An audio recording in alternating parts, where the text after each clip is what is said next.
Assalamualaikum warahmatullahi wabarakatuh. Selamat berjumpa di YouTube channel Realita TV di acara Sarita Sarinya Berita. Ya, kali ini kita akan membahas ya tentunya perkembangan politik di tanah air ya. Ini sudah 1 tahun pemerintahan Prabowo Gibran. Pertanyaan besarnya, masih bisakah kita berharap dari pemerintahan Prabowo ini ya?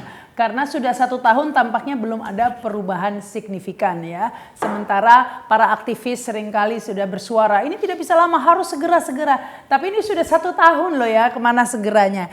Yang terjadi ini malah justru ya beritanya semakin banyak berita-berita yang menggemaskan begitu ya. Mulai dari kereta cepat Wus ya dengan utang yang menumpuk menunjukkan bahwa sebenarnya ini sudah terlalu banyak yang dirampok oleh Jokowi dulu ya ketika pembangunan kereta cepat. Tapi KPK diam saja ya. Dan kemudian apa yang dilakukan oleh pemerintahan Prabowo bukannya mengusut ya dugaan-dugaan korupsi, malah ini beritanya yang ramai ini saya bacakan saja di media sosial. Ada rumah pensiun Jokowi ya. Rumah pensiun Jokowi ini malah dibangun secara mega mencapai 200 miliar ya pembiayaannya untuk membangun rumah pensiun Jokowi. Padahal menurut Kepres harusnya maksimal 20 M begitu ya. Kalau Jokowi mah gampang tinggal dikeluarin Kepres saja. Semua bisa ya di Kepres baru begitu ya. Tapi patutkah ini diberi rumah pensiun yang begitu megah? Apa jasanya ya bagi bangsa ini selain membuat begitu banyak kerusakan ya. Kemudian ada berita lainnya ini, Menteri Bahlil naikkan tukin ASN SDM 100%. Ini malah menghambur-hamburkan uang ya untuk agar diam semua ini dalam kebijakan SDM yang begitu banyak menuai kritik ya. Terus kemudian ada lagi berita ini saya lihat lagi yang lagi viral ini ya. Tentunya tentang kereta cepat ini ya yang sudah saya sampaikan tadi. Dan masih banyak lagi apa yang bisa kita harapkan dari pemerintahan Prabowo. Sementara tampaknya justru dari wacana yang keluar begitu ya. Tampaknya semua masih fokus pada masalah kekuasaan saja begitu ya. Bagaimana untuk memperpanjang kekuasaan, bukan untuk menyelesaikan permasalahan bangsa. Masih pada fokus supaya 2 periode. Bahkan sudah ada yang menyuarakan nanti berikutnya pemilu 2029 nanti ada pasangan Gibran Jokowi. Gibran presidennya, Jokowi wakilnya, ataupun dan tidak bisa dipungkiri pastinya Prabowo juga lebih fokus untuk melanggengkan kekuasaannya di periode kedua sehingga belum mau melakukan manuver-manuver yang bakal akan merugikan dirinya ya jika bertindak tegas kepada Jokowi, karena tentunya masih membutuhkan ya bantuan kesaktian Jokowi untuk menang seperti pada pemilu 2024 kemarin. Itu singkat pengantarnya, sementara sudah ada narasumber yang hadir di studio. Ini ada Bang Marwan Batubara. Assalamualaikum Bang. Waalaikumsalam warahmatullahi wabarakatuh. Kemudian ada Pak Narko juga ini. Assalamualaikum Pak Narko ya. Waalaikumsalam warahmatullahi wabarakatuh. Ya, ini seperti biasa, saya mungkin ke Bang Marwan dulu. Ini kan setiap kali saya undang Bang Marwan, Pak Narko selalu bilang ini harus secepatnya, ada perubahan harus secepatnya. Ini sudah setahun ini Bang Marwan bicara seperti itu. Ya, makasih. Assalamualaikum warahmatullahi wabarakatuh. Memang waktu kita menyatakan bahwa kita kasih kesempatan Pak Prabowo itu untuk menjalankan pemerintahannya, pernah kita sebutkan 6 bulan, lalu setahun ya.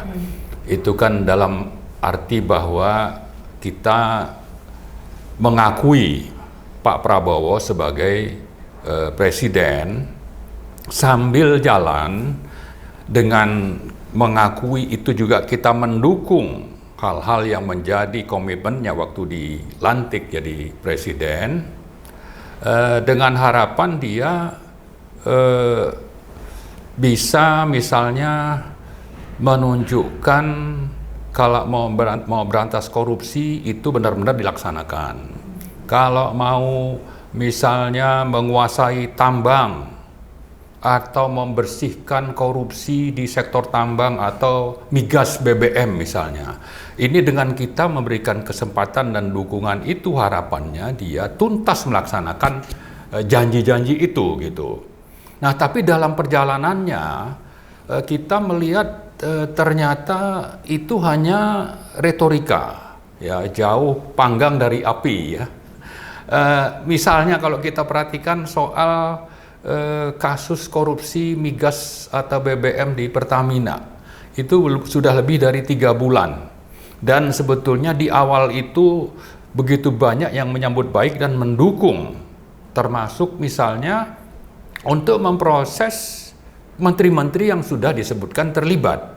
Nah, ternyata dia cuma banyak menunjukkan bahwa ini masih sudah melakukan ini, rumah Reza Khalid disita dan sebagainya, tapi yang ada di sekitar kabinetnya dia tidak apa-apain itu gitu. Padahal untuk korupsi harus dua belah pihak, ya, dari Reza Khalidnya atau dari kubu swasta, ya, dan dari kubu Kementerian SDM pastinya. Betul. Dan ya, saya kira sudah ada banyak sekali berita yang menyebut keterlibatan keluarga Thohir, misalnya Erick Thohir dan abangnya Boy Thohir. Ya, itu ada. Dan kemudian juga yang ada di sekitar ESDM. Selama ini yang ditangkap Bang Marwan untuk juga untuk pemirsa hanya anak-anak dari direktur dari anak-anak perusahaan Pertamina. Betul. Karena untuk korupsi selevel itu harusnya kementerian lah pusatnya. Betul. Mereka ini kan cuma anak buah yang menjalankan perintah dari siapa? Terutama dari Menteri BUMN itu dulu, yaitu Menteri Erick Thohir, ya kan? Tapi kok Erick Thohirnya bukan cuma tidak diproses hukum, tapi malah dipertahankan. Ya, yang kalau memang Kementerian BUMN itu ingin dihilangkan karena adanya Danantara, oke, tapi kok masih dikasih kesempatan jadi Menpora misalnya. Ini kan sangat bermasalah. Belum lagi misalnya kalau kita lihat soal di Polri. Polri ini kan juga salah satu lembaga yang menjadi objek yang digugat publik. Karena apa? Antara lain itu banyak sekali mendukung melindungi konglomerat hitam. Untuk menjalankan apa? Agenda-agenda misalnya PIK 2, Rempang, atau misalnya tambang nikel dan sebagainya. Ini banyak keterlibatan dari Polri, tapi untuk mengganti Kapolri saja tidak berani. Lalu pernah menyatakan akan membentuk tim reformasi Polri. Sudah sebulan lebih, ya. Yang ada adalah tim transformasi yang dibentuk oleh Kapolri Sigit Prabowo itu membentuk dan itu dibiarkan. Sementara yang lebih dulu diucapkan oleh Prabowo, yaitu akan membentuk tim reformasi Polri, sampai sekarang itu tidak jelas apakah Pelpres atau Kepresnya untuk mengeksekusi komitmen untuk adanya reformasi Polri tadi gitu. Jadi banyak hal-hal yang sebetulnya kita akhirnya menyatakan bahwa kelihatannya untuk memberi kesempatan lagi itu bukan waktunya gitu. Bukan lagi waktunya untuk memberi kesempatan mungkin 1,5 tahun atau 2 tahun. Ya. Karena 6 bulan atau 1 tahun ini sudah kita tunjukkan kita mendukung, ya, dengan catatan banyak hal yang harus dikoreksi, yang dieksekusi oleh Pak Prabowo, dan itu tidak terjadi.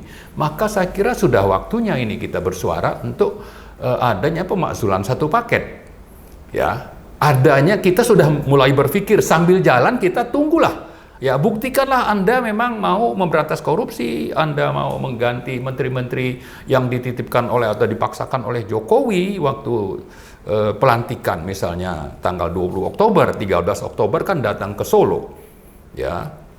Jokowi menitipkan ada puluhan menteri untuk jadi menteri yang sebetulnya ini di luar dari agenda tim pemenangan Prabowo misalnya. Prabowo sudah punya tim, tapi dipaksakan untuk memasukkan nama-nama yang dititipkan oleh Jokowi, dan itu dilaksanakan misalnya. Ini kan sesuatu yang saya kira sudah sepantasnya Pak Prabowo itu melakukan koreksi. Yang terakhir misalnya kita lihat soal WUSH. Menteri Keuangan Purbaya bilang bahwa APBN tidak akan dipakai untuk menyicil utang proyek WUSH, ya. Kemudian ada suara dari Meninvest. Meninvest ini kan sekaligus dia sebagai CEO dari Danantara, ya, Rosan Ruslani, yang mengatakan bahwa akan mengkaji untuk adanya restrukturisasi utang. Kemudian juga ada pernyataan dari COO dari Danantara, bahwa ini nanti coba dibantu melalui suntikan PMN ke BUMN, salah satunya itu ke KAI. Dalam rangka apa? Dalam rangka bagaimana utang yang sangat besar ini bisa dijadwalkan ulang, untuk dengan begitu nanti bisa tetap terbayar, karena kalau itu tidak dilakukan perbaikan maka bisa saja membangkrutkan KAI dan ada 3 BUMN lain yang ada dalam konsorsium BUMN kerjasama dengan Cina dalam proyek WUSH misalnya. Nah, tapi bagi kita sebetulnya ini uang negara, mau itu di APBN atau itu di Danantara atau di salah satu BUMN, ini milik negara, milik rakyat. Tetap rakyat dirugikan. Tetap saja kita menolak. Karena apa? Karena ada korupsi sangat besar. Bagaimana bisa kita bilang ada korupsi? Karena kita bisa merujuk misalnya biaya pembangunan kereta cepat di luar negeri, termasuk di Cina. Di Saudi Arabia lagi viral itu 1.500 ya. kilometer. Kita hanya 150 kilometer. Iya, kita 142. Ya. Nggak nyampe Bandung juga gitu. Iya, dan kecepatannya juga lebih dibanding yang misalnya ada di Jakarta Bandung. Tapi yang paling basic adalah bahwa kita untuk memudahkan logika berpikir kita bahwa ini sesuatu yang memang dikorupsi, itu adalah dari biaya per kilometer tadi. Kalau di Cina atau di luar negeri itu paling tinggi 30 juta dolar per kilometer, bisa saja ada yang cuma 17 juta dolar per kilometer. Di kita ini sekitar 46 atau 49. Jadi ada markup hampir 2 kali lipat. Belum lagi kalau diperhitungkan dengan sebetulnya biayanya itu sekitar 8 miliar. Menurut pengakuan dari salah satu direksi di KAI kepada DPR tahun 2023. Disebutkan biayanya itu 8 miliar, maka dibagi 142 kilometer itu sama dengan sekitar 56 juta dolar per kilometer. Pak Prabowo waktu kampanye 2019 itu pernah mengkritik proyek kereta cepat Jakarta Bandung ini dengan menyatakan bahwa ini di-markup akibat dari biaya yang 2 kali lipat minimal dibanding harga global. Kita bisa cari ini statement Pak Prabowo. Nah, jadi karena itu bagi kita tadi kembali, kita bukan masalah siapa yang bayar APBN, Danantara atau itu BUMN. Bagi kita adalah usut dulu nih korupsinya. Ya. Kalau memang ini ada markup, tangkap pelakunya. Kalau itu ada di kabinet, seperti Luhut misalnya, tangkap itu Luhut. Jangan justru dikasih kesempatan untuk bersuara yang bilang bahwa ini barang busuk, tapi busuknya itu terjadi waktu dia menjadi ketua komite pembangunan KA cepat ini. Dia sudah jadi ketua, ada kepresnya dari Jokowi. Restructuring, saya udah bicara dengan Cina karena saya yang dari awal mengerjakan itu, karena saya nerima sudah busuk itu barang, kemudian kita coba perbaikin, kita audit BPKP, kemudian kita berunding dengan Cina, dan Cina mau untuk melakukan, tapi kemarin pergantian pemerintah agak terlambat, sehingga sekarang perlu menunggu Kepres supaya timnya segera berunding, dan sementara Cinanya sudah bersedia. Bilang barang busuk mestinya diperbaiki dulu, atau diusut siapa, bagaimana ini masalahnya. Bukan bahwa sekarang bilang barang busuk, tapi sambil jalan dia cari jalan untuk bagaimana ini tetap dibayar, dan itu sudah diusulkan, katanya nanti akan ada Kepres dari Prabowo bahwa ini akan direstrukturisasi menjadi 60 tahun tanpa mengutik-utik ini sebetulnya ada korupsi, tanpa mengutik-utik bahwa ini harus dikurangi biayanya. Nah, statement Luhut ini yang katanya akan menerbitkan Perpres, ini kan seolah-olah yang jadi presiden ini Luhut. Ya kan? Suaranya Prabowo kemana? Ya kan? Tapi yang paling basic kembali tadi ke awal. Ini adalah salah satu menteri yang dititipkan oleh Jokowi. Maka tadi kembali juga ke awal, kita sudah sangat tidak berharap kepada Prabowo kalau dia bilang mau berantas korupsi, terduga koruptornya itu ada di kabinetnya, tapi dia tetap pertahankan tanpa berani mengutik-utik, malah sebaliknya. Orang yang terduga koruptor ini dibiarkan untuk bikin statement bahwa nanti akan ada kepres untuk memperbaiki masalah hutang dari proyek WUS ini. Sekarang sedang dikerjakan dari kantor saya Tok yang paham betul mengenai itu, dan tadi pagi saya tanya, kita tinggal nunggu kepres saja, ada kepres dari Presiden mengenai timnya, dan saya sudah koordinasi dengan Pak Rosan, karena dulu saya yang nanganin, jadi supaya berlanjut, saya sudah beritahu Pak Rosan, dan Pak Rosan juga sudah sepakat untuk segera kita tangani bersama-sama. Jadi saya kira kalau sudah seperti ini, memang ya kita tetap bersuara, kita mengingatkan Pak Prabowo, cobalah ini Anda mulai dengan bersihkan ini menteri-menteri, bersikaplah bahwa ini negara milik rakyat, BUMN itu milik rakyat, jangan biarkan terus orang yang selama ini sudah merampok, apakah itu di sektor tambang, di sektor migas, perdagangan dan sebagainya, termasuk transportasi untuk WUS ini, atau impor pangan misalnya, itu dan juga merampok tanah negara untuk perkebunan, tapi perkebunannya jadi milik konglomerat. Ini sudah terus berlangsung dan tidak pernah ada proses hukumnya.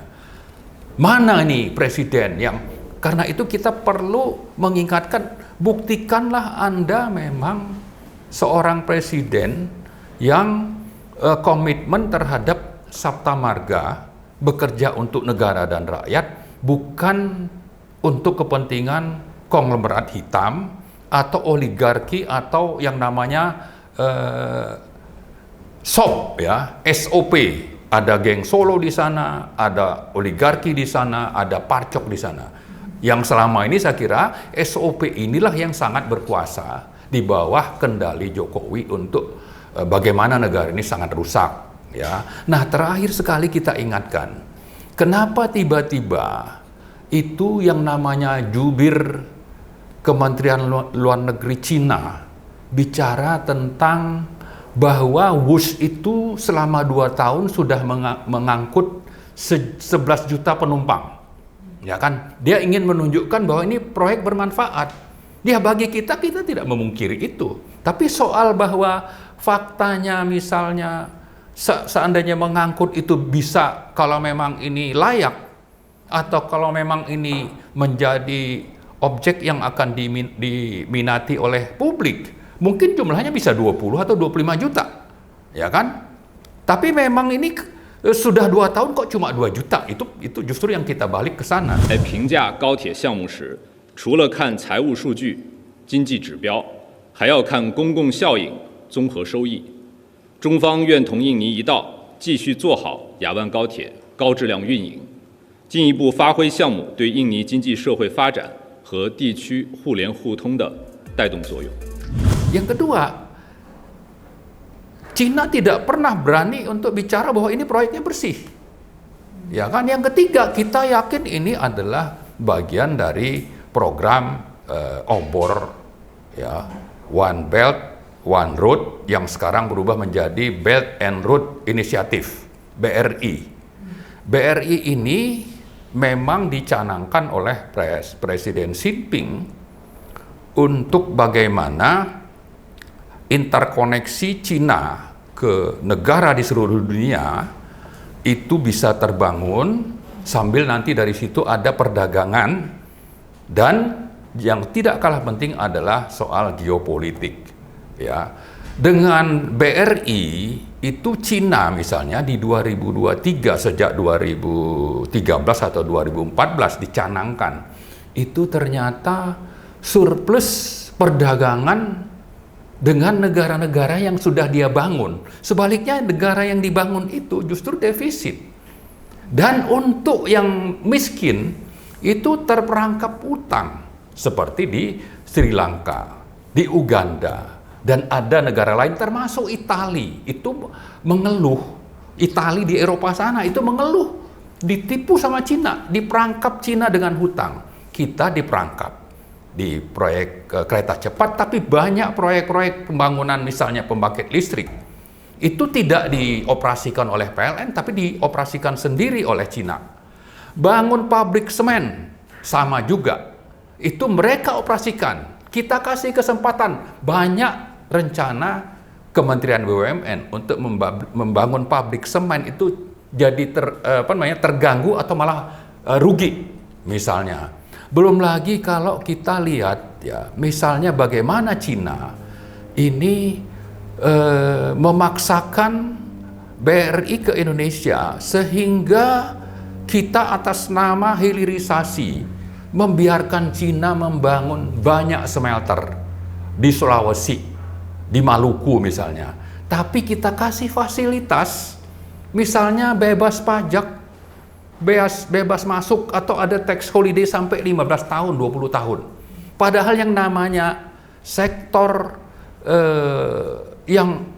tambang yang tidak terbarukan di mana-mana di dunia itu tidak ada insentif. Karena itu orang akan datang otomatis. Karena apa? Ini menguntungkan. Kok malah kita kasih yang namanya tax holiday. Lalu kita biarkan tenaga kerja Cina bekerja di sana. Sudahlah itu, nanti orang kita kerja itu gajinya mungkin 1/2 atau 1/3 dibanding tenaga Cina. Jadi BRI di Indonesia atau obor di Indonesia bagi Cina itu adalah kesempatan untuk menguras dari banyak sektor. Salah satunya itu adalah WUSH. Ya, kita dengan hutang 60 tahun nanti tiap tahun bayar 2 triliun pakai uang rakyat yang diklaim ini sesuatu yang menguntungkan, dan Cina tadi saya bilang jubirnya itu bicara, kok kita kasih kesempatan? Sementara presiden katanya mau berantas korupsi, ini korupsinya sudah sangat jelas. Kemana aja nih presiden? Ya kan? Jadi saya kira belum lagi nanti di Rempang itu akan ada pembangunan sarana mulai dari memproses silika untuk menjadi salah satu bahan baku PLTS, pembangkit listrik tenaga surya, yang kerjasama dengan perusahaan punya Tomoe Winata. Dan ini kan jadi skandal ya, banyak gugatan tapi rakyat jadi korban. Termasuk PIK. Masih lanjut di Rempang, Mak? Masih dialihkan dari pengelolaan oleh negara ke Pemda. Sama juga misalnya dengan di PIK 2. PIK 2 ini kan bagian dari obor atau BRI tadi. Untuk apa? Untuk mempermudah misalnya masuknya tenaga atau orang-orang Cina ke Indonesia. Dan menguasai lautan, jalur lautan. Menguasai lautan, yang katanya tidak boleh ada dalam negara menurut Prabowo, tapi pelaku utamanya seperti Aguan itu masih dibiarkan. Tanah negara 1.500 hektar yang disebut sebagai hutan lindung dicaplok oleh Aguan, diserahkan oleh Jokowi, seolah-olah ini tanah milik Jokowi, nenek moyang Jokowi. Ini dibiarkan juga itu. Nah, menterinya siapa yang terlibat? Airlangga Hartarto misalnya, masih di sana. Jadi banyak menteri yang sebetulnya terlibat dalam kabinet atau gerakan atau konspirasi SOP tadi. Ya, saya ulang lagi, SOP itu ada Solo Gang, ada oligarki hitam, ada Parcok. Ini sangat dominan dan mereka masih punya banyak menteri di sana, dan kelihatannya Prabowo tidak berdaya untuk melakukan apa Malah masih hutang budi tadi tuh, berharap bantuan untuk pemilu berikutnya. Iya, tapi yang paling gamblang sebetulnya, terakhir saya ingin sampaikan bahwa yang namanya markup proyek BUS itu tidak terbantahkan dengan melihat kepada apa yang terjadi di banyak negara, termasuk sebetulnya kalau kita merujuk kereta cepat Madinah ke Mekah atau Mekah Madinah, itu jaraknya sekitar 450 km, biayanya sekitar 7 miliar dolar, sama dengan Jakarta Bandung, tapi jaraknya cuma 142, jadi hampir 3 kali lipat, ya. Dan kecepatannya lebih tinggi dibanding, artinya rangkaian atau gerbongnya itu mestinya lebih mahal yang di Saudi dibanding yang di sini yang lebih lambat misalnya. Tapi anggaplah sama. Tapi jaraknya di sana 450 kilo, di sini 142 Yang kilo. terbaru itu 1.500 kilo menyeberangi lautan. Betul, dan itu katanya kan menghubungkan pelabuhan ya. Dan itu oke lah, kita sebetulnya bisa saja nanti ada yang berargumentasikan itu masih tahap rencana. Oke, tapi kalau 1.500 itu cuma sama dengan harga ini kan keterlaluan gitu. 10 kali lipat ya. 10 kali lipat. Jadi maksudnya bagi Pak Prabowo sebetulnya ini adalah bukti bagaimana kejahatan rezim Jokowi, terlepas bahwa itu menjadi partner Anda setelah Pilpres. Tapi kalau sudah seperti itu kan ini mengusik rasa keadilan dan mengundang kemarahan rakyat. Anda jangan masih mempertahankan saya tidak tahu apa perjanjiannya waktu mau ikut Pilpres itu, tapi saya kira itu bukan sesuatu yang harus dihormati kalau Anda dulu tidak tahu itu. Kecuali kalau memang Anda tahu Pak Prabowo, Anda juga pantas dimakzulkan. Tapi anggaplah kalau memang tidak tahu kan justru yang lebih mendesak adalah bagaimana membela kepentingan negara dan rakyat dibanding membela komitmen dengan Jokowi. Kan sangat jelas itu statement yang ingin kita sampaikan ke Pak Prabowo. Jangan masih diam saja. Ya kan, ini alat bukti sudah lebih dari cukup. Dan saya sudah usulkan, saya pernah nulis minggu lalu menyampaikan bahwa pertama itu jangan bayar utang ini sebelum tuntas masalah hukum. Yang kedua itu bentuk pansus hak angket DPR mulai dengan Gerindra sebagai partai misalnya, kemudian ganti itu pimpinan KPK yang justru mendiamkan gamblangnya markup di WUS.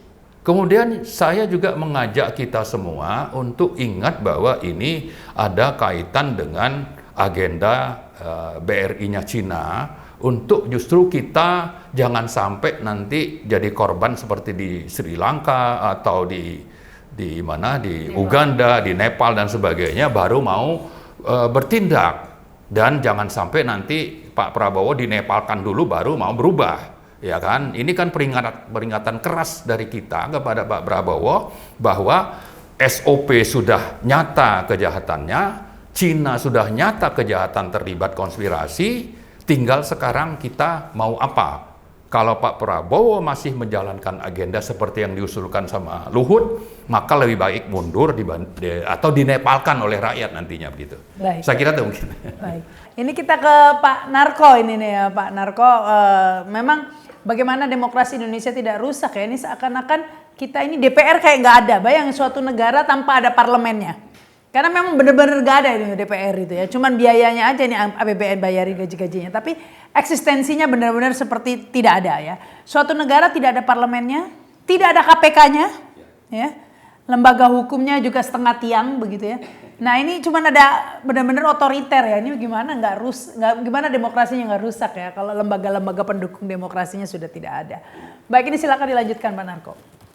Makasih Bu Rahma, mungkin agak nyimpang dikit. Sebetulnya tadi apa yang disampaikan oleh Pak Marwan udah lengkap banget bagaimana kondisi kita saat ini gitu. Tapi saya mungkin pada kesempatan yang perlu saya sampaikan, saya sampai hari ini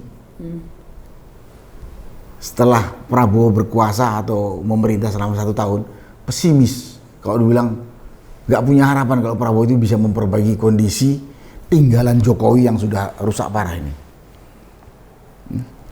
Saya nggak yakin dengan ya 1 tahun ini kita bisa lihat. 1 tahun bukan waktu yang singkat, sudah banyak yang bisa dilakukan dalam 1 tahun. Iya, walaupun kalau kita mengoreksi pendukungnya Prabowo atau mungkin orang-orang Prabowo yang dari KPU mengatakan sabar. Saya tidak tahu sampai kapan kita disuruh sabar gitu. Sampai 5 tahun terus ada periode berikutnya. Kenapa saya katakan tadi saya pesimis? Begini, saya ingat Jenderal Gatot dalam satu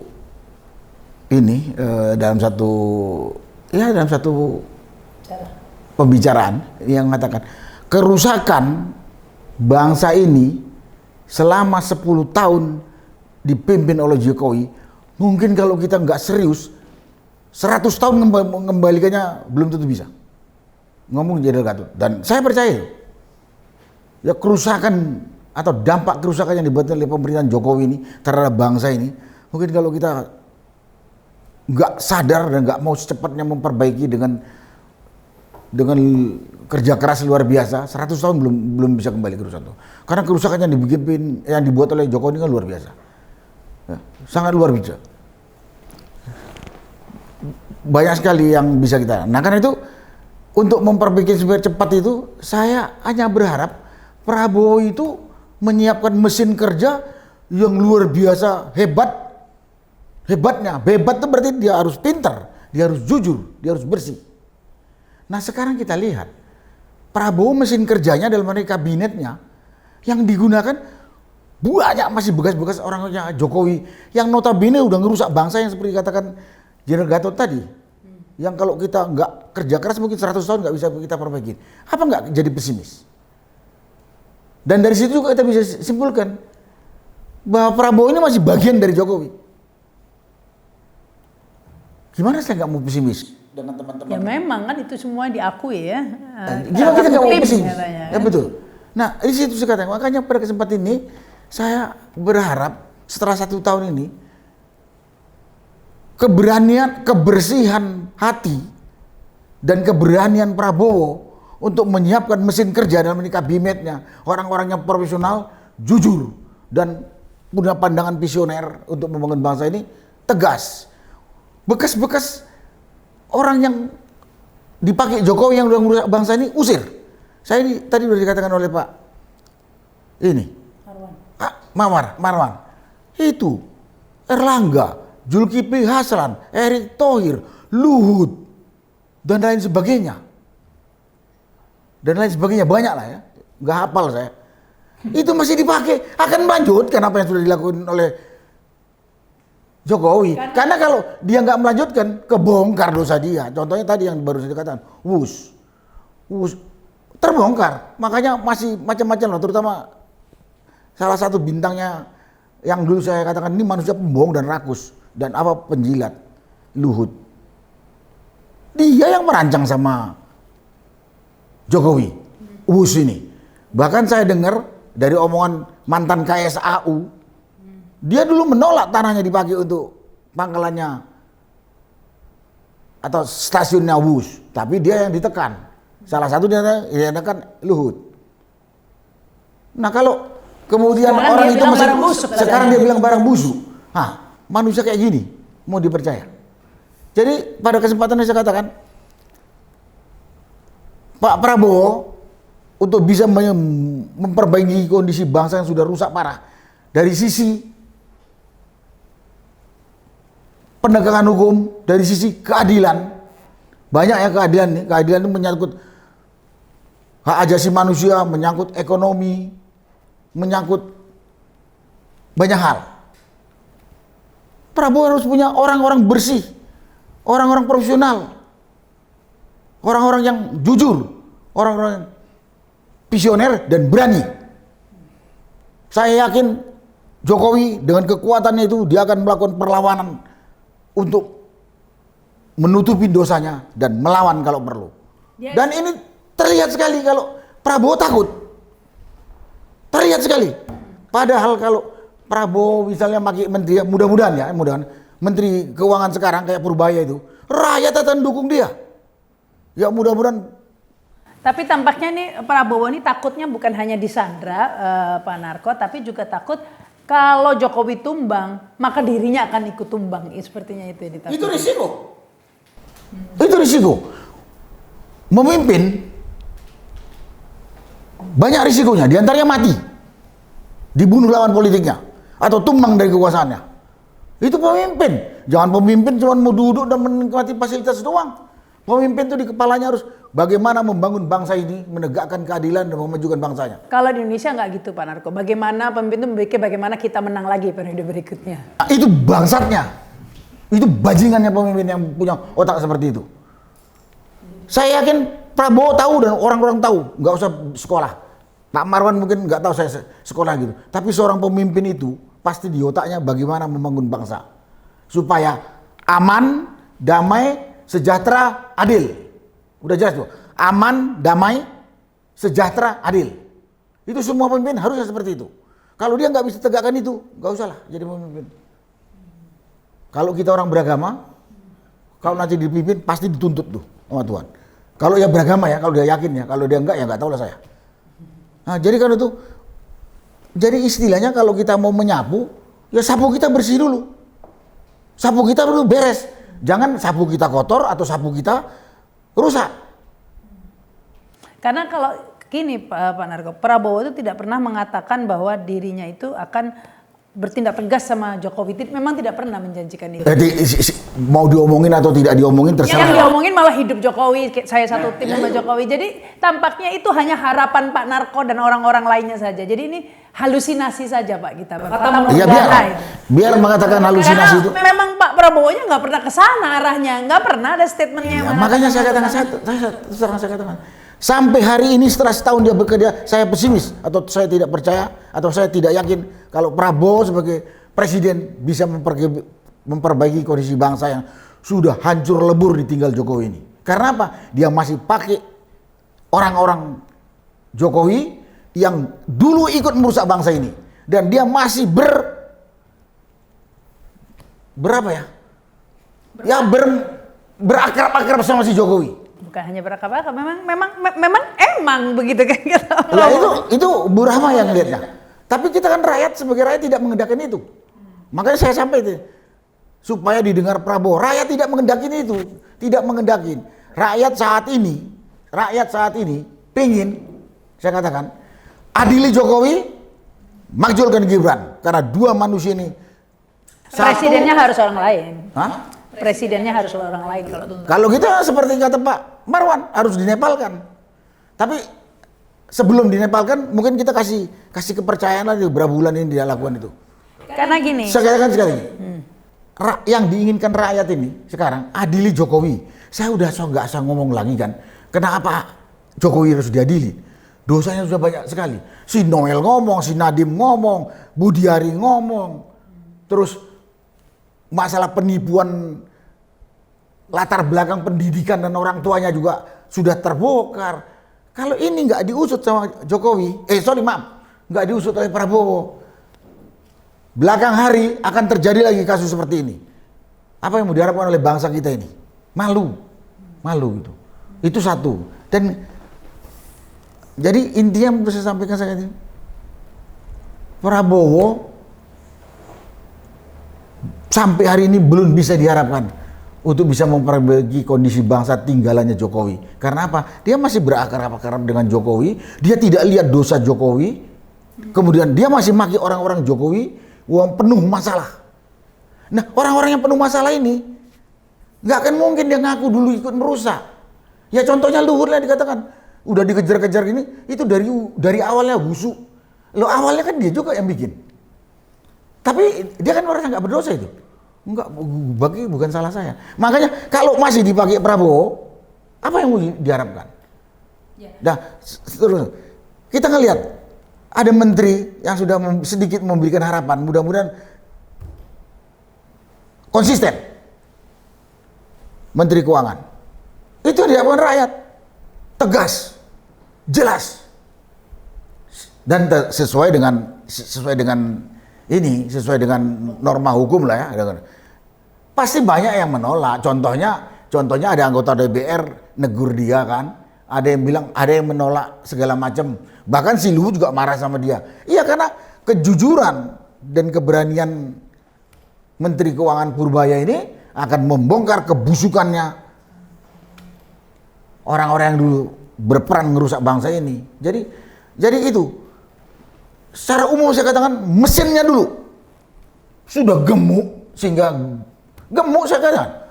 Kementerian ada 40 sekian itu dengan wakil 50 sekian. Ini kan kegemukan, badan aja keberatan. Coba orang obesitas itu. Apa bisa lagi lincah bergerak. Ini kementerian obesitas kalau saya bilang. Dan memberi beban anggaran yang begitu besar. Beri beban. Rakyat kurang makan. Di sini banyak menteri nganggur. Saya nggak usah sebut lah menteri nganggur. Yang kemarin ada 10 menteri yang harusnya diganti itu, salah satunya dia, bukan diantaranya ada menteri yang nggak jelas apa kerjanya sampai sekarang. Kan banyak di medsos itu kan. Nah itu saya kata. Jadi sampai sekarang ini. Dan kepada Prabowo, jangan takut. Sampai hari ini rakyat menilai masih takut sama kelompoknya Jokowi. Masih takut. Nggak usah bilang dia nggak usah lah ngelabuin kita ini bilang itu strategi, itu sabarlah, nggak ada, nggak. Nggak, itu alasan pembenaran. Rakyat itu melihat kok Prabowo itu masih takut.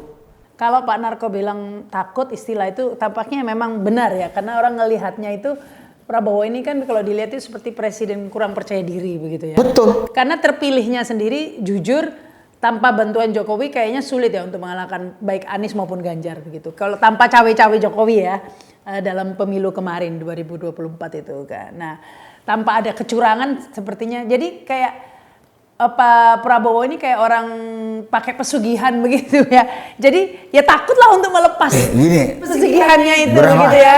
Burahma, mau curang, mau tidak curang, mau dia di backup Jokowi, mau dia dengan apalah segala macam lah tadi ya, mau curang nggak curang, backup Jokowi, utang budi tetek bengek. Kalau dia pemimpin yang betul-betul mau membangun bangsa ini, oke, itu jalan hanya untuk duduk. Jalan untuk duduk presiden. Begitu duduk, sikat semua itu.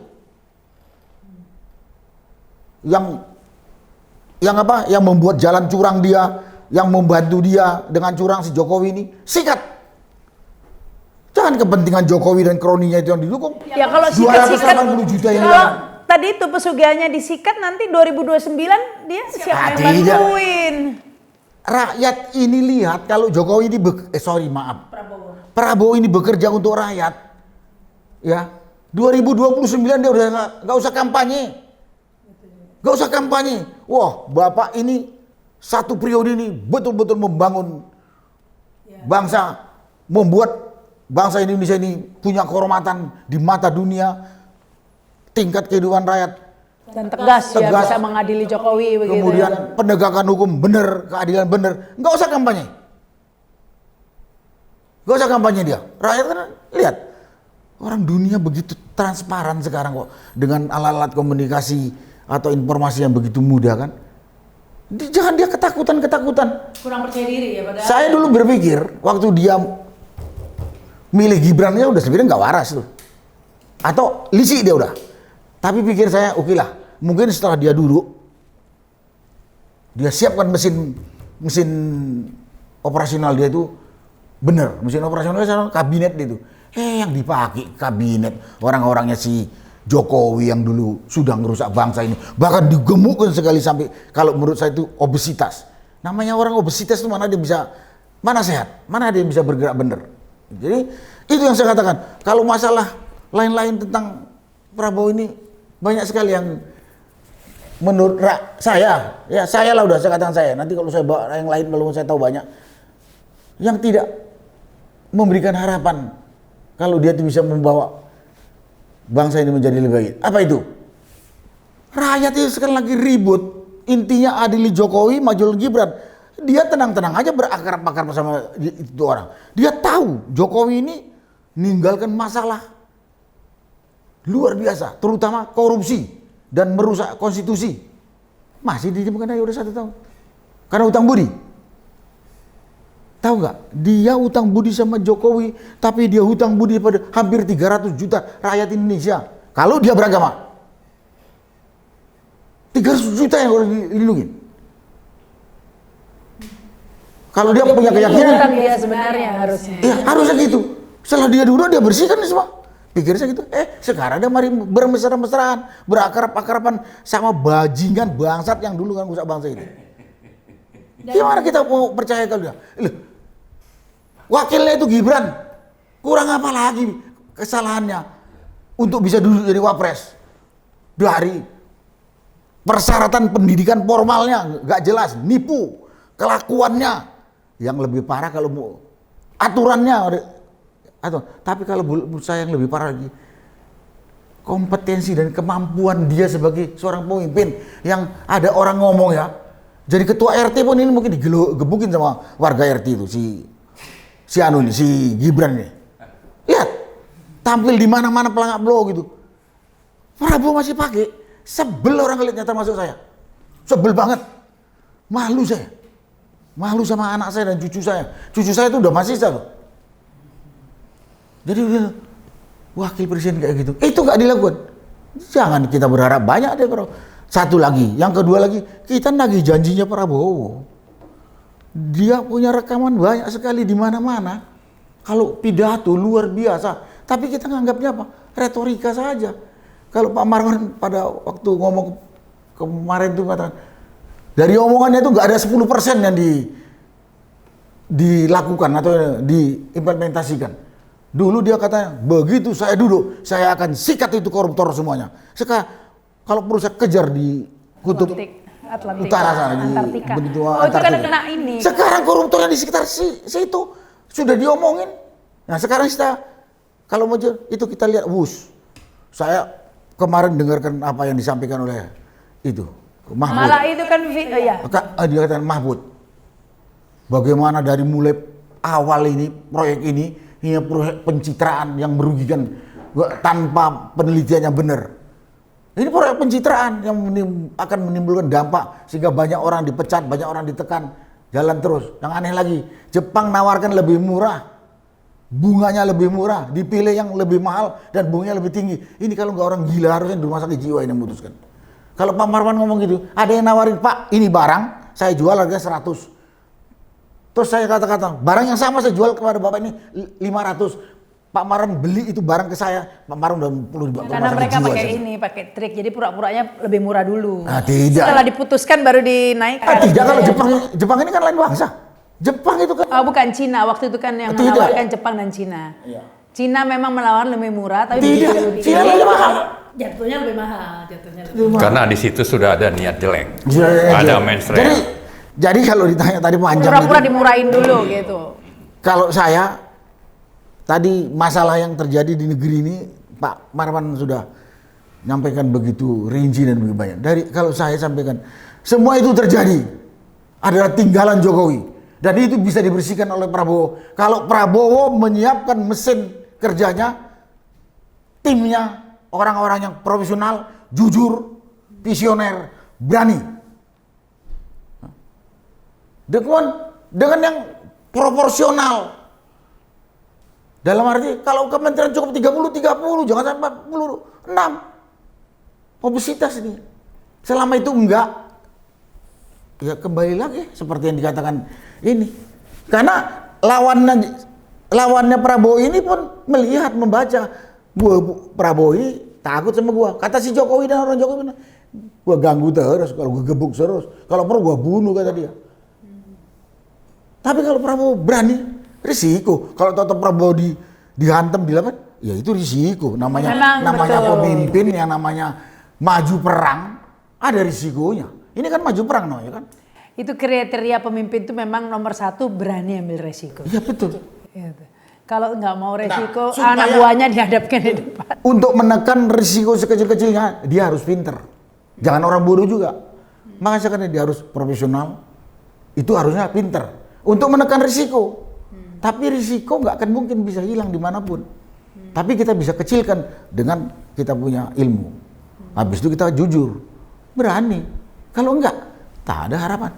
Itulah mungkin Bu Rahma, banyak lagi. Karena di kepala saya ini mikir itu hanya di mesin kerjanya yang saya bilang yang perlu Nah, ini saya khawatir, tapi saya baca juga di ini. Sampai kapan ini kan sudah 1 tahun begitu ya.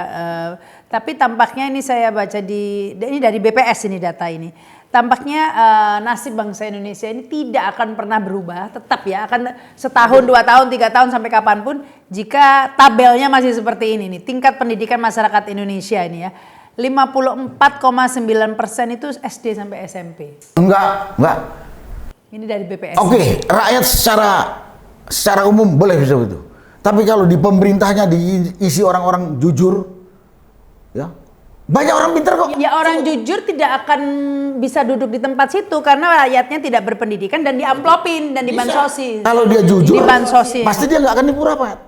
Karena isinya bukan orang jujur, nipu rakyat, dibeli. Nggak, orang jujur nggak sampai di posisi itu masalahnya. Jadi yang nggak jujur itu ngamplopin yang SD. Ah, itu bukan jujur namanya. Yang nggak jujur namanya itu. Ini data ini yang membuat yang berkuasa bukan orang jujur begitu. Karena tadi itu 54,9% SD SMP, ini yang 29 ini SMA 29%. Jadi yang nggak lulus SMA ini nggak masuk 29%, kan ada yang nggak lulus SMA Wapres. Jadi sekarang di Indonesia ini seperti tadi Bu Rahma katakan, ini bukan negara yang menganut paham demokrasi. Kalau menganut paham demokrasi itu terpisah namanya eksekutif, legislatif, yudikatif. Ini punya otoritas yang hanya tidak bisa saling mempengaruhi, cuman saling koordinasi. Sekarang eksekutif yang maling, nyolong, segala macam, legislatif yang harusnya ngawasin, enggak negur.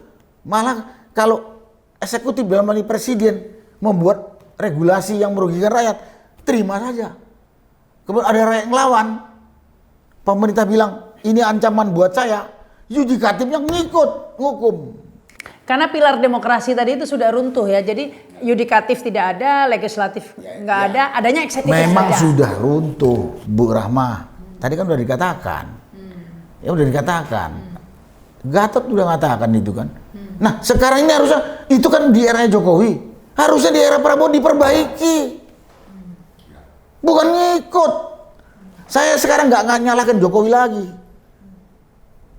Kenapa? Memang salahnya Jokowi udah nggak bisa dihitung, Sekarang nggak disalahkan pemerintah sekarang Prabowo. Kenapa nggak dihabisin?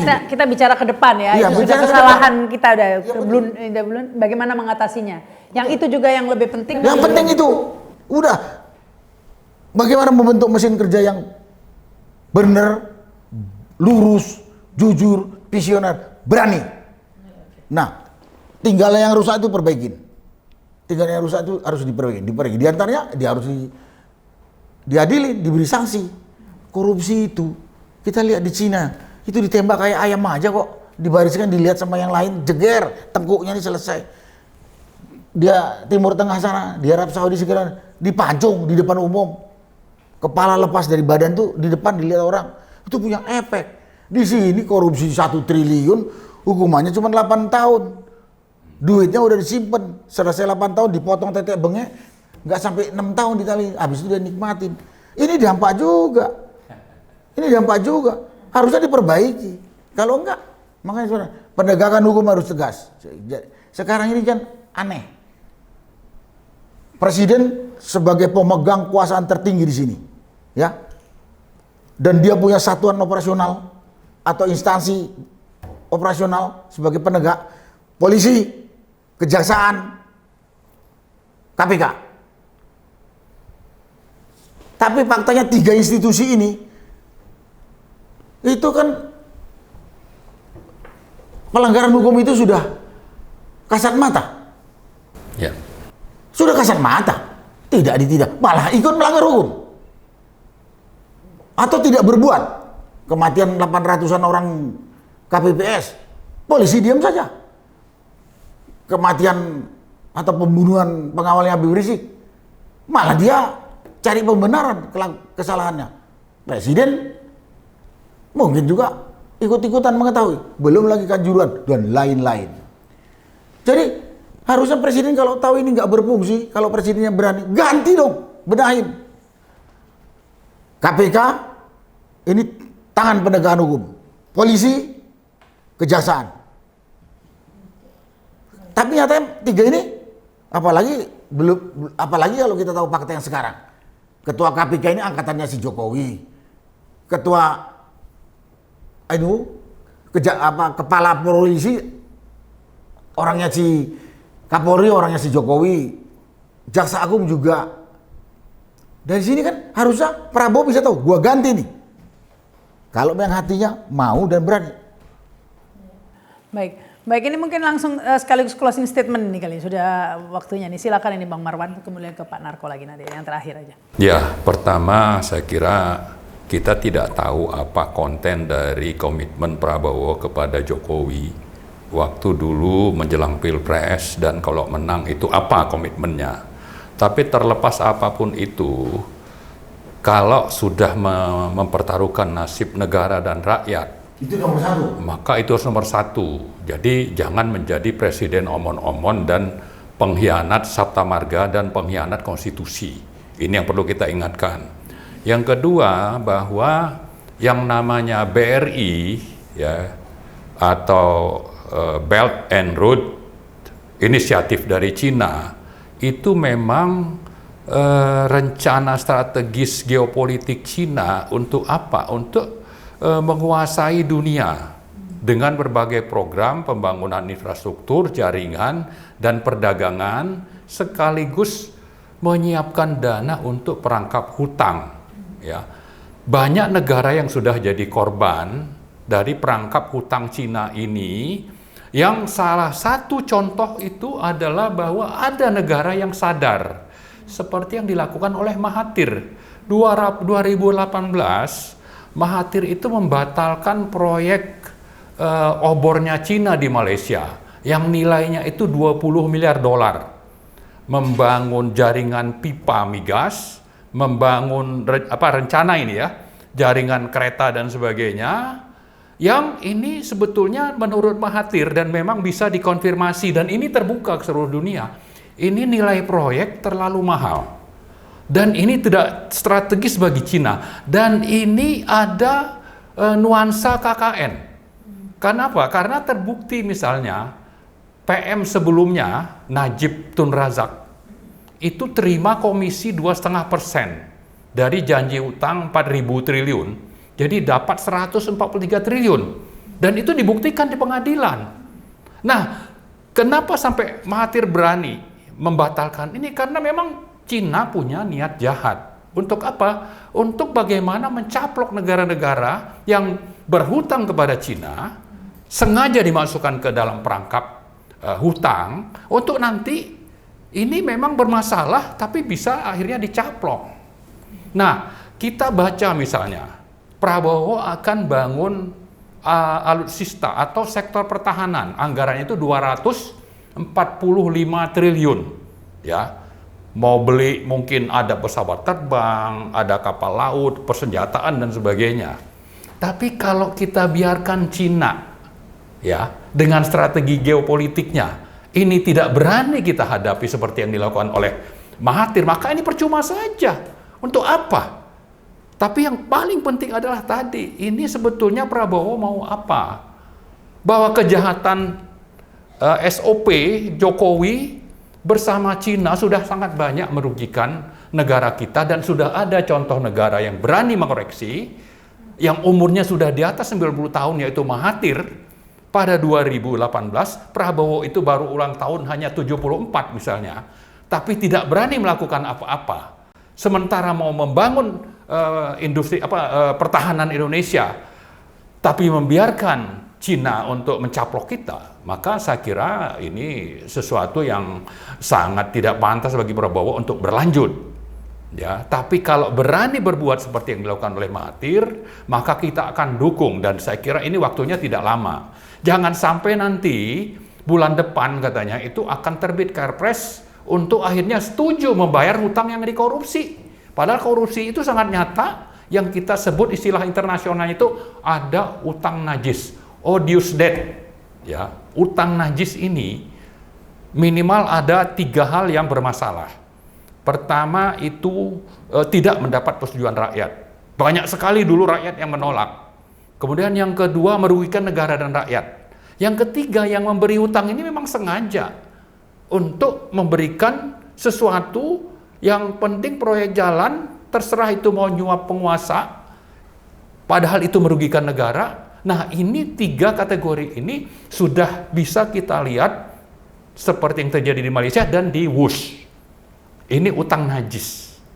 Dan karena itu Pak Prabowo harus jangan pernah tanda tangani Perpres atau Perpres soal pelunasan hutang kepada Karena Cina. siapapun yang melunasi tetap uang rakyat ya. Uang rakyat dan merugikan rakyat. Dan memang belum dibutuhkan. Ya, 11 juta itu sebetulnya tadi saya sebutkan, ini kan seolah-olah sudah sangat hebat, tapi sebetulnya bisa saja kalau memang ini visible, strategis, jumlahnya bisa 2 kali lipat. Tapi karena ini bermasalah, minimal dari markup, maka ini sesuatu yang perlu diusut, jangan tertipu ya. Dan biaya yang terlalu besar sehingga cukup lama untuk balik modal. Balik modal dan tadi tahun. kembali bahwa ini adalah inisiatif dari Cina dalam proyek Belt and Road Initiative.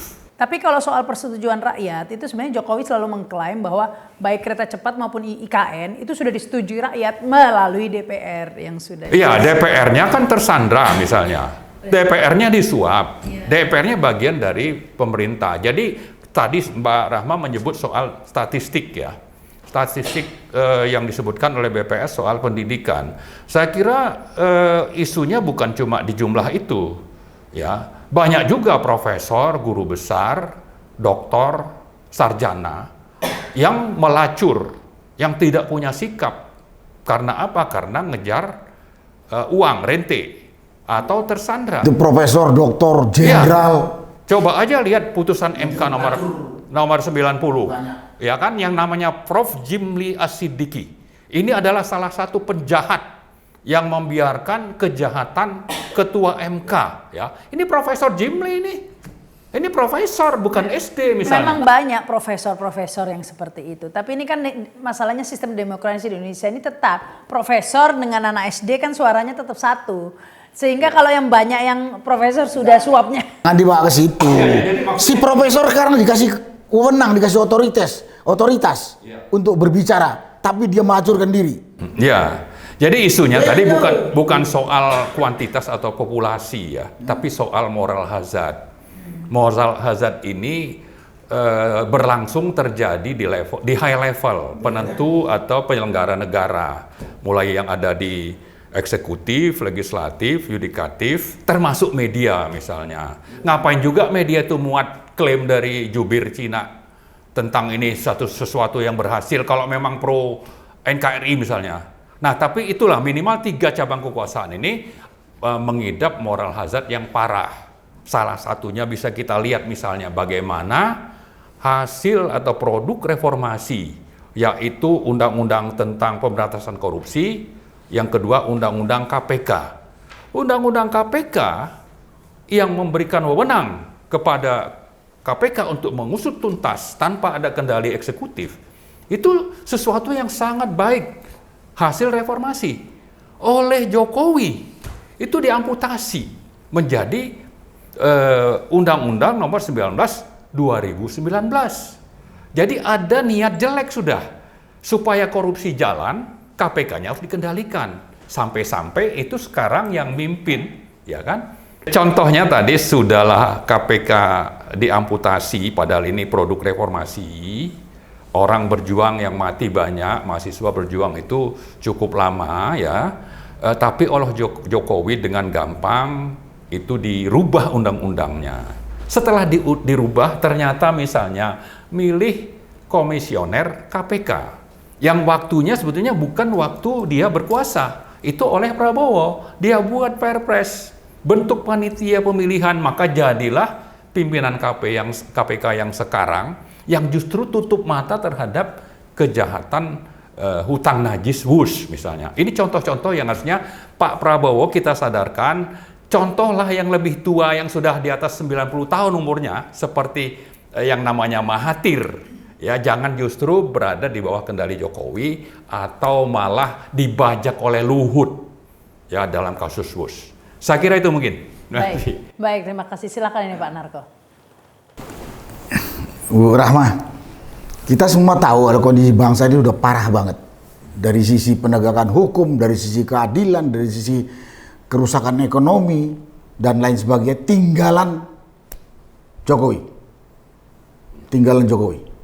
Dan sekarang pemerintahan tuh dipimpin oleh Prabowo, sudah 1 tahun.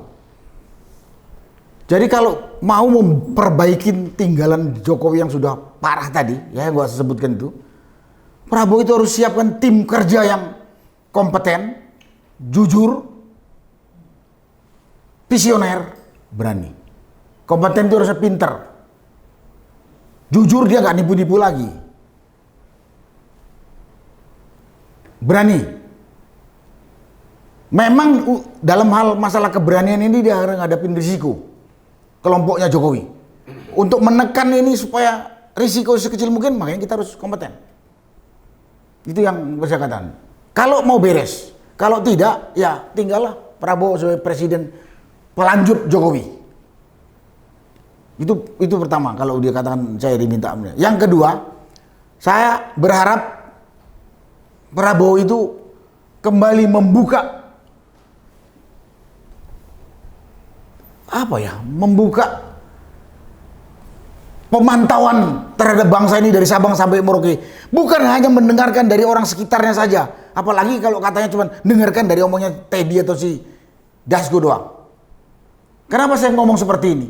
Karena saya dengar Prabowo itu nggak pernah megang ini, jarang megang ini. Kalau nggak, boleh katakan nggak ada. Bagaimana mungkin dia mendapatkan informasi tentang kondisi bangsa yang amburadul ini? Yang paling gampang, ketidakadilan itu Tangerang Utara, Rempang, Kalimantan Timur. Itu pengusaha-pengusaha rakus itu menindas rakyat habis-habisan. Jangan dibilang kalau saya itu anti pembangunan. Saya mendukung semua pembangunan, tapi tidak dengan melakukan penindasan terhadap rakyat kecil. Harusnya rakyat kecil diberdayakan. Ini apa? Saya tidak tahu. Mungkin Prabowo karena tadi nggak mendapatkan informasi yang jelas. Jadi percuma Bang Marwan tadi bicara panjang lebar nggak akan ditonton sama Prabowo ya. Ya, karena saya dengar informasi itu, jadi saya katakan, saya kalau bisa ulang, saya katakan tinggalannya Jokowi ini udah parah banget. Saya udah nggak bisa omong lagi lah, banyak sekali, ya, pelanggaran HAM, ketidakadilan, menghancurkan regulasi, korupsi. Ya. Nah, kalau Prabowo betul-betul sebagai pemimpin yang bertanggung jawab, saya katakan, dia harus punya tim kerja yang tadi saya katakan kompeten, jujur, visioner, berani. Berani. Karena ini akan berhadapan dengan kelompoknya Jokowi yang sampai sekarang mau berkuasa. Contohnya, ya tetap dia memaksakan anaknya yang dongok itu jadi wapres. Dan kebetulan diterima lagi sama Prabowo. Harus ngusir. Dan hari ini tekanan rakyat sebetulnya adili Jokowi, makjulin Gibran. Karena ini udah memalukan bangsa. Memalukan bangsa di mata dunia. OCCRP mengatakan ini adalah koordinator kejahatan terkoordinir, koordinator kejahatan dan koruptor nomor 2 atau nomor 3 di dunia. Kok Prabowo diam saja? Masih bermesra-mesra. Gibran nggak memenuhi syarat dari sisi apapun. Jadi wapres masih tetap dipakai juga. Ya kalau itu tidak dilakukan oleh Prabowo, pesimis. Kondisi ini bisa baik. Saya terus ingat deh omongannya Jenderal Gatot. Kerusakan yang dibuat oleh Jokowi ini belum tentu 100 tahun bisa kita perbaikin kalau kita tidak serius. Baik. Makanya kita harus serius. Nah itu yang bisa saya sampaikan Bu Rahma. Terima kasih. Mbak, saya ada yang kelupaan tadi. Jadi untuk lebih memahami soal hutang najisnya Malaysia yang dibuat oleh Najib Tun Razak ke Cina, itu yang dibatalkan oleh Mahathir itu nilainya 20 miliar dolar. Dan ada proses hukum. Sehingga dengan begitu, meskipun negara Cina ini salah satu adidaya di dunia, karena ada masalah hukum, misalnya ada terbukti korupsi oleh PM-nya, Najib itu sekitar 143 triliun, Malaysia berani saja melakukan itu, melawan. Tidak bayar jadinya? Tidak bayar, atau tidak dilanjutkan proyeknya. Malah ada perusahaan yang one prestasi di Malaysia, itu asetnya, rekeningnya dipotong sekitar 3,4 triliun karena bermasalah. Artinya bahwa kita jangan tertipu dengan slogan bahwa nanti investasi tidak masuk, ya kan? Saya kira investasi di Malaysia masih terus baik-baik saja karena memang Malaysia menjalankan prinsip tadi good governance. Ada masalah hukum itu diproses. Nah ini seandainya Prabowo berani, terlepas ada komitmen apapun dengan Jokowi atau dengan Cina, kalau hukum ditegakkan, saya kira justru banyak negara-negara yang datang untuk investasi ke sini karena Kepastian hukum lebih jelas. Iya, bukan terbalik, justru ditakut-takuti dengan nanti investasi tidak masuk, tapi korupsi dibiarkan merajalela. Koruptornya masih ada di kabinet. Nah, ini yang kita ingatkan ke Pak Prabowo, kalau memang beliau itu adalah prajurit Sabta Marga pro negara dan rakyat. Kalau tidak, lupakan saja Prabowo. Gimana caranya ngelupakan presiden, Pak? Kita ini dinepalkan. Baik, ya mungkin terlihat saat ini rakyat diam karena wakil rakyatnya juga diam begitu ya. Mungkin sepintas seperti itu, tapi ingat sebenarnya para aktivis tidak diam dan masih banyak rakyat yang mendukung sebenarnya dan tidak diam. Dan yang pasti Tuhan juga tidak diam pastinya ya. Jadi ini kita harus terus berjuang dan yang terpenting sekarang kalau apa yang terjadi dengan Jokowi itu sudah terjadi begitu ya. Nah sekarang bagaimana mengatasinya ya untuk masa depannya ini tadi sudah dibicarakan.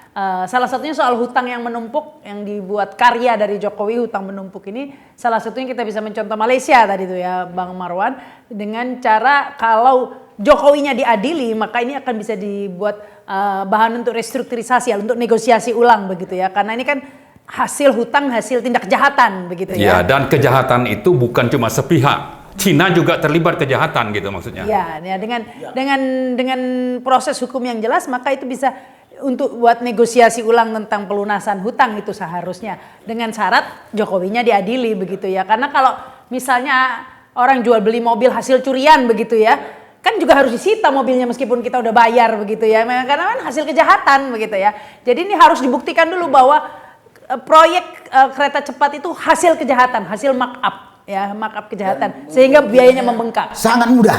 Apa? Membuktikan Sangat mudah.